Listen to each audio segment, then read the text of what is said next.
Hello everyone, welcome to Full Moon Movies.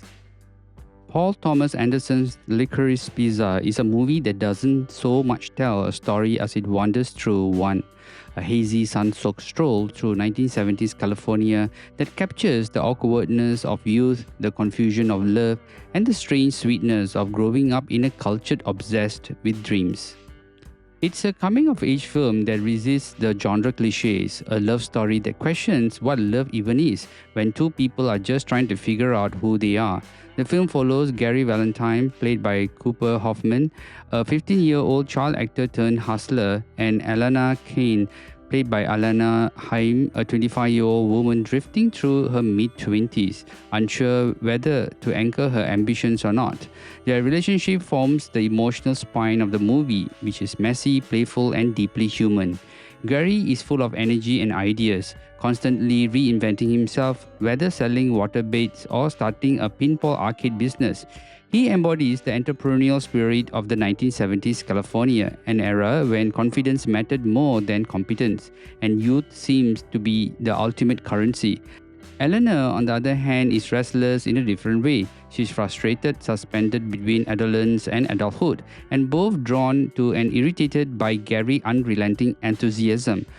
Together, they dance around each other emotionally, too young, too old, too proud, too insecure, never quite knowing what they really want, yet unable to stay apart. Their relationship, though unconventional, captures something raw about human connection. It's the in-between moments of attraction, confusion, and vulnerability that define early adulthood. The beauty of Licorice Pizza is how effortlessly Anderson captures this emotional limbo. There's no forced plot or dramatic revelation. Instead, the film unfolds like a series of vignettes, each one capturing the cultural tones of the San Fernando Valley in the early 70s. We see gas shortages, Hollywood has-beens, political campaigns, and endless sunshine. Every frame feels alive with nostalgia, but never sentimental. Unlike Boogie Nights, Anderson's earlier drive into 1970s California excess, Licorice Pizza trades sex, drugs, and moral decay for innocence, flirtation, and the search for meaning. Where Boogie Nights showed the adult side of the valley, a world corrupted by fame and desire, Licorice Pizza shows the prelude to it, the moment before the loss of innocence. Now compare that to American Graffiti, George Lucas's iconic snapshot of the early 60s youth. Licorice Pizza feels less about capturing an era and more about floating through it. I think both films are nostalgic, but Anderson's nostalgia is more moodier, more ambiguous. American Graffiti celebrates the thrill of transition, the last night before adulthood, while Licorice Pizza questions whether adulthood ever truly begins. Now, in contrast to Stand By Me, which framed adolescence as a bittersweet loss of innocence, Licorice Pizza frames it as a never-ending cycle of hope and uncertainty. And when placed next to American Pie, the comparison becomes even more striking. Licorice Pizza rejects the sexual bravado and comedic vulgarity of the 1990s youth cinema for something more subtler, more genuine. It's not about conquest, it's about connection. At its core, Licorice Pizza reflects a uniquely American culture built on reinvention. Everyone in the movie is selling something, a product, an idea, or themselves. Gary's constant hustling, Eleanor's dabbling in acting, politics, and protest movements, even the side characters like John Peters by Bradley Cooper or Jack Holden by Sean Penn, all are chasing relevance in a culture obsessed with fame and youth. In fact, the film gently mocks this illusion while admiring the ambition behind it.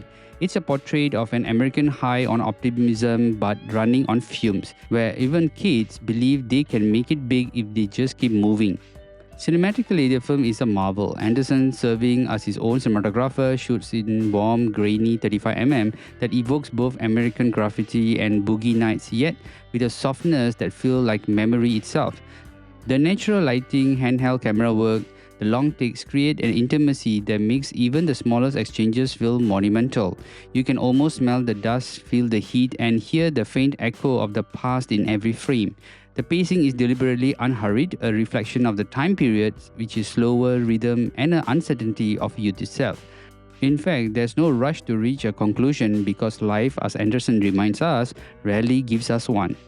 The music in this movie is another character entirely. The soundtrack is drenched in the sounds of the era by David Bowie, Paul McCartney, Nina Simone, and The Doors. Yet Anderson uses them sparingly, letting the music seep into the film rather than dominate it. Johnny Greenwood's subtle score floats beneath the surface, giving the story an emotional depth without breaking the film's gentle realism. It's a film that listens as much as it watches, capturing how music, silence, and space all become part of memory. The performances are the soul of Licorice Pizza. Cooper Hoffman, son of the late Philip Seymour Hoffman, brings an unpolished authenticity to Gary, a mix of youth, bravado, and a genuine vulnerability. His wide-eyed determination feels both funny and heartbreaking. Alana Haim, in her film debut, is a revelation. She's raw, impulsive, and magnetic, embodying the contradictions of being young and uncertain in a world that expects you to know who you are.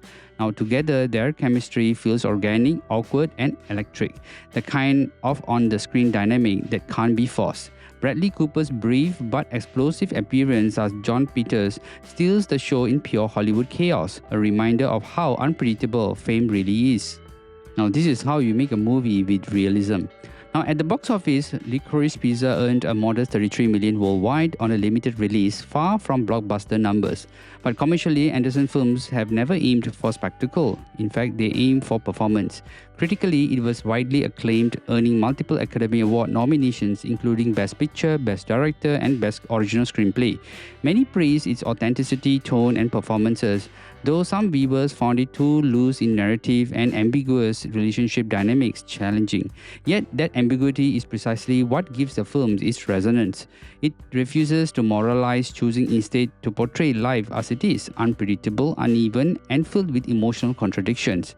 When stacked against Boogie Nights, Licorice Pizza feels like a gentle echo. It's the sunrise to that film's neon-lit night. Again, American Graffiti and Stand By Me, it feels more introspective, less about growing up and more about being stuck between growing up and not wanting to. Now, whoever thought about this to make a movie? Anderson is just pure genius. And compared to American Pie, it reminds us of how youth films once captured awkwardness without irony, heart without exaggeration. In its own way, Licorice Pizza is Anderson's love letter to the American dream and a quiet acknowledgement of how fragile that dream has always been. In conclusion, Licorice Pizza is not about plot but about feeling. The sensation of being young in a world that doesn't quite make sense, the longing to connect, the frustration of chasing meaning.